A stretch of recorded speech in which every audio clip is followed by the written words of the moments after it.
Exercise 32 deals with the anatomy of the blood vessels.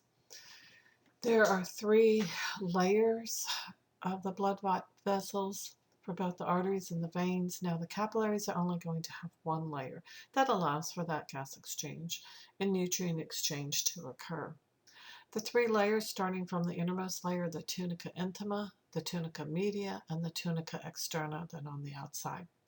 The tunica media does contain the smooth muscles that are going to be involved with helping with constriction and dilation of the blood vessels. The blood pressure is much higher in the arteries than in the veins, so therefore that tunica media, that layer of the smooth muscle, will be thicker in arteries than it will be in the veins. So your arteries are going to be the blood vessels that are moving blood away from the heart. The veins are bringing the blood back to the heart, and the capillaries are the connecting points, and that's where the exchange occurs.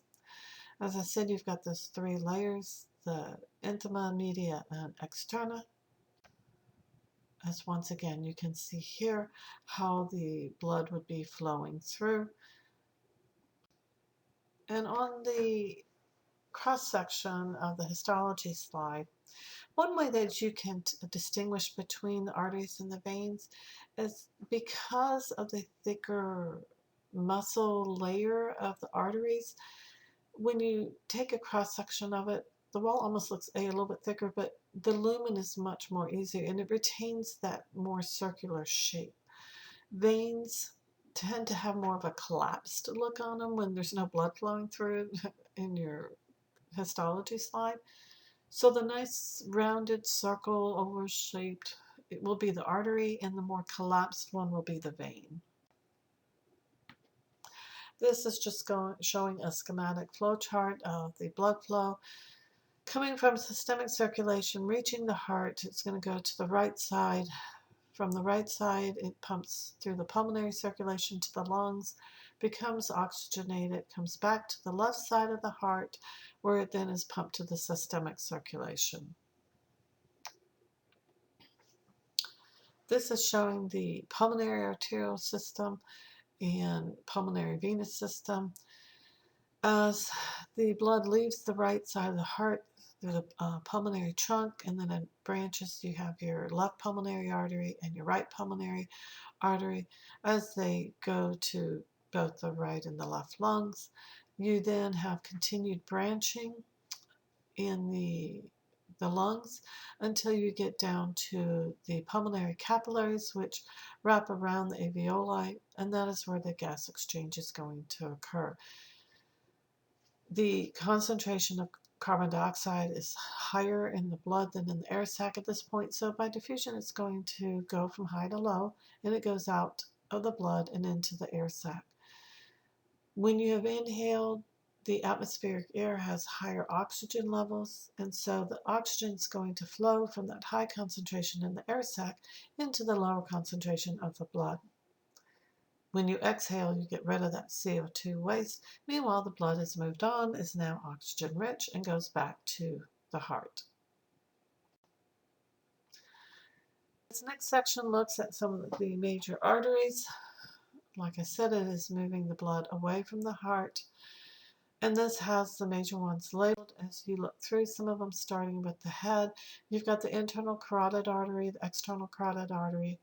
Those branch off from that common carotid artery as it moves and branches off from the brachiocephalic trunk. You have the superficial temporal artery. A lot of these are going to be named from the area or the body region of where they are located. The brachiocephalic artery is going to be servicing the right arm and the right side of the neck and the head. The common carotid artery is going to be servicing the head and the neck. The internal carotid artery that branches off from it services the brain and the eye. The external carotid artery is going to be servicing the face and the scalp. Your superficial temporal artery will service the superficial temporal area of the scalp and the pulse. Here you have highlighted the vertebral artery, axillary artery, brachial artery, radial and ulnar arteries, as well as the right subclavian artery. So the right subclavian artery is going to branch and serve the right brachial artery to service the arm.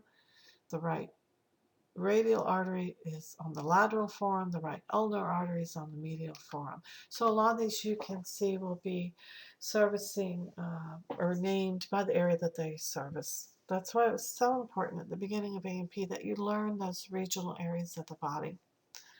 The right vertebral artery is going to serve the brain and the spinal cord. The best way for learning your arteries and your veins is going to be just by practice.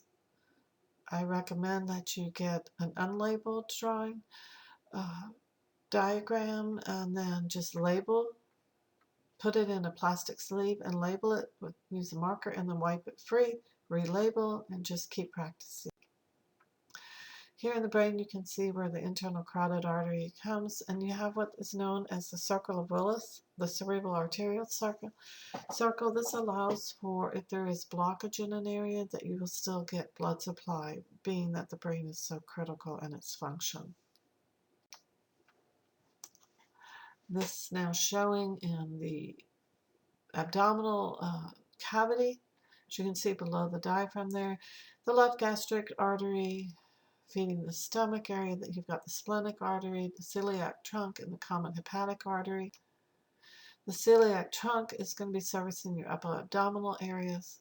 The gastric artery supplies the stomach and the esophagus.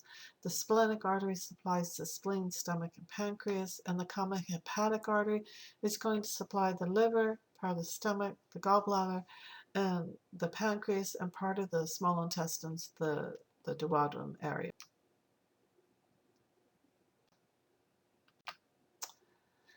In terms of the superior mesenteric area, that's servicing the pancreas, small intestines, the appendix, the first 2/3 of the large intestines. The renal arteries are supplying the kidneys. The inferior mesenteric is the last third of the large intestines. Then here you can see the major arteries from an anterior view of the lower limbs. The common iliac artery will supply the pelvis and the lower limbs. The deep femoral artery, the thigh muscle. The femoral artery, the thigh and the hip. The popliteal artery is the knee. You have your anterior tibial artery, which is the anterior part of the lower leg. The posterior tibial artery supplies the posterior of the lower leg. And the dorsalis pedalis artery, ankle, and foot. Your veins are often going to be named as the corresponding of what the artery was, but some of your more superficial ones will have a different name. So in this diagram, it is identifying the veins of the head and neck. The brachiocephalic vein is draining blood from the head and the upper limbs. The internal jugular vein from the brain and the face. The vertebral vein from the brain and the spinal cord. The external jugular vein from the superficial face, neck, and scalp. And the subclavian from the upper extremities. From your upper limbs, the upper limbs, you've got the axillary vein that's draining from the shoulder. The brachial is from the arm. The radial vein from the lateral portion of the forearm. The ulnar vein is from the medial side of the forearm.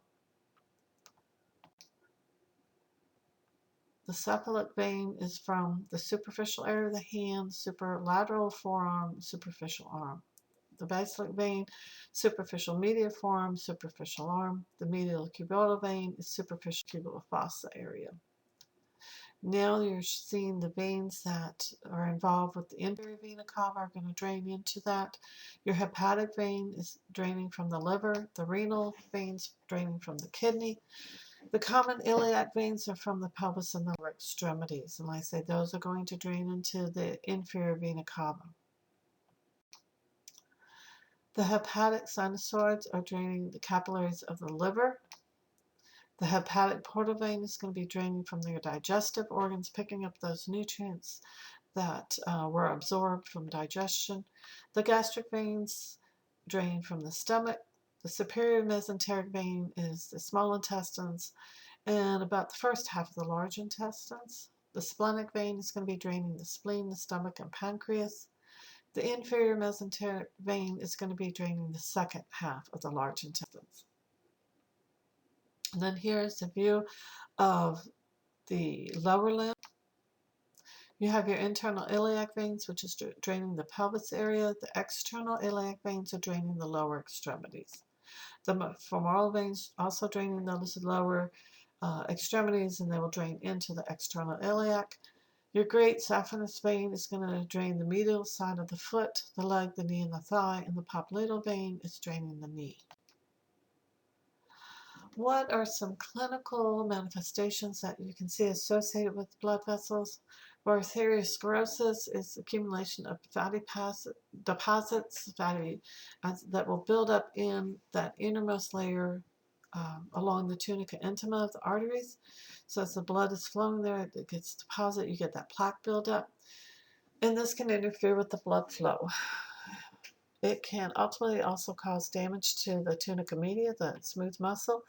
That's involved with controlling the diameter of that lumen to control the amount of blood flow. And so it ultimately reduces the blood flow. Coronary artery disease is when this is affecting the coronary arteries. Remember, those that are feeding the heart itself. A stroke is when you have damage to arteries and it interferes and interrupts blood flow to the brain. Varicose veins is when the veins have valves in them and those valves are not working properly, and it interferes with returning the blood back towards the heart. What happens is the blood starts to backflow and then it becomes kind of stagnant and pools there. The vessel dilates to handle that increased volume. There are several factors that play a role in this. Part of it is genetics. Pregnancy can play a role. Anytime you're on your feet for long periods of time with little movement, it can increase the risk factors for that. Hemorrhoids are simply these varicose veins and varicosities in the veins of the anus. Venipuncture, this is when you are drawing blood or injecting into a superficial vein. You use the veins because the pressure is less there. Coronary bypass operation, you typically will take a piece of the great saphenous vein and then graft that around to bypass where there's a blockage in a coronary artery. So now it allows the blood flow to go around that obstruction area.